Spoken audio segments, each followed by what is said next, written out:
Hey everybody, I'm gonna come to you today on Veterans Day 2020 to show you that even for those of us that already know how to do the work, we end up in struggles with contractors too. Here's the deal. You know that I've been working on this drywall project. We had a bunch of live videos about it and you'd seen the drywall be installed. And it was really great. And I told you that somebody else was going to do the finishing. And that was true. I hired somebody to do the finish work, which is kind of what you see behind you. And I say kind of because this isn't finished work. It's not done. It's not done well. It's not done properly. And they had more than enough time in order to be able to do it. They knew the day that I was leaving the project, the day that I was coming back. We worked together to find a price and just a price that I was willing to pay for the work that they could do. And I appreciate that they jumped right on it because it didn't have a lot of time to do the planning. However, I have one of these fun little cameras here. Just one, because I have a lot of tools in here. I want to make sure it's protected. But two, it helped me see when the contractor was here and when they weren't. I went today and I did a little bit of calculations, and of course the thing's not perfect, but it does answer everything every minute. And they showed up 5 days and only worked 14 hours.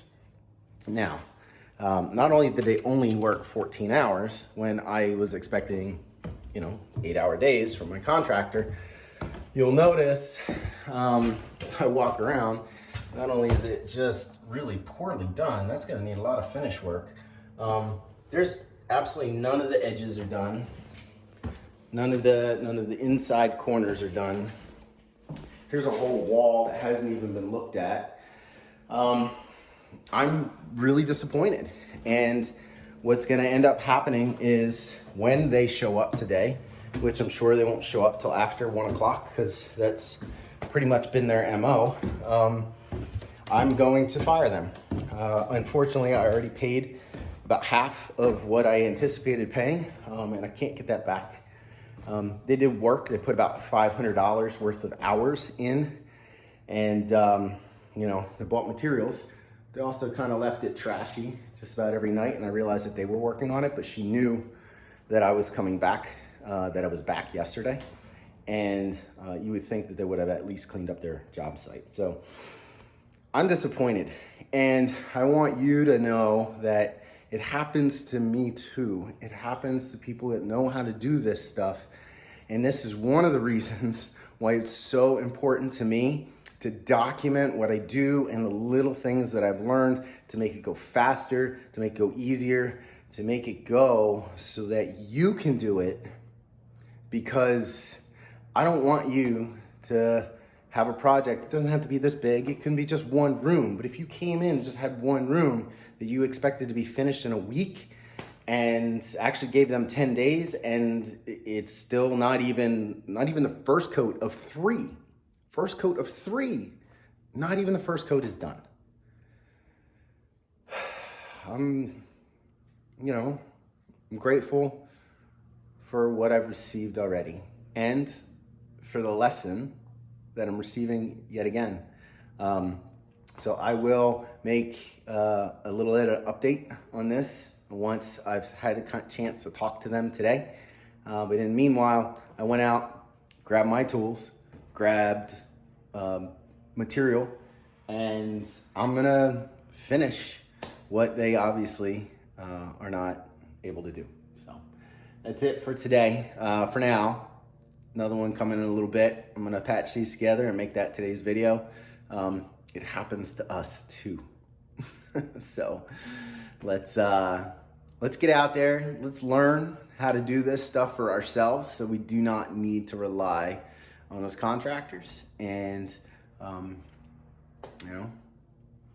tried to decrease time by paying a little bit of money, and today didn't work for me. Happens. Let's build.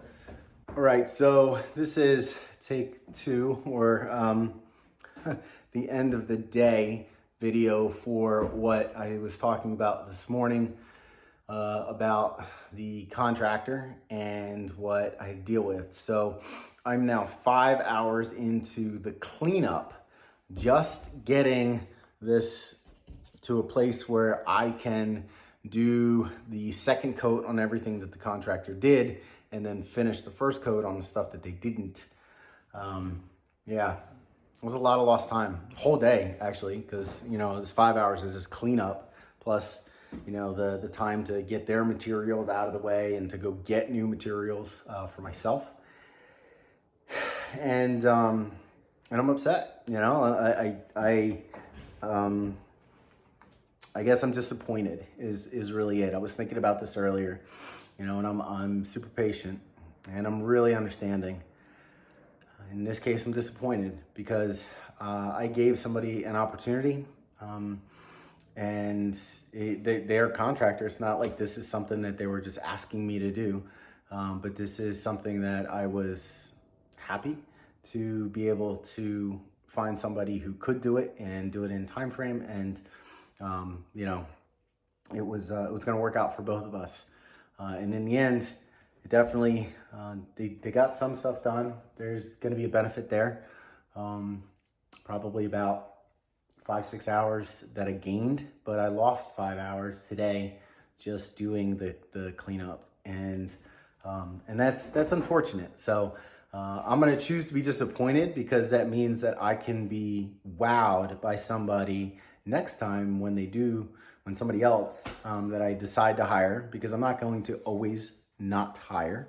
I will hire people out to do things. That's part of the gig. When you're a homeowner and you're working on your projects, you have to decide, is it worth my time? Is it worth my money to have somebody else do it? Because I get a lot of time back, and maybe I go spend that time with my family, or in this case, this could have been a whole week. You could have went on vacation, and it definitely could have been worth the few $1,000s or whatever it was that you would have spent on a project like this. So other times, it definitely wouldn't be. You look at what a contractor asks for a project, and you say, well, you know what? Like, I know how much that takes, how much material. I know how much time. I have all the skills, and I'd like to do that with my son, or I just like to putter with it, and it doesn't need to be done right away. Sometimes those things are the ones that you do yourself, and I think that's kind of the dance that we do. However, in the end, it does require that you have the tools, you have the time, you have the resources, that the knowledge, the skills, and again, that's why I'm here, for you to learn from me, learn from my mistakes, but also so that you and I can get together and help you shortcut. Okay, so video cut out, but that's why I'm here. I'm here to help you find that kind of sweet spot, so that you know what you can do, you know what you should hire out, and you definitely learn the skills along the way to do the work. Working on your house is super rewarding, because every time you sit down in that comfy chair, you can look at it and go, you know what? I did that. And you can be really proud of that. And it's kind of cool to go over to a friend's house when they're struggling with something, be able to just pick up a tool and help them out. So anyway, that's it for today, guys. I'm going to put all these videos together and get them out.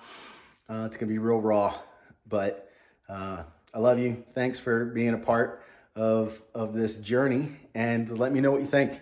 When have you been burned by a contractor, and did it force you to go learn for yourself, or did you go and do that again?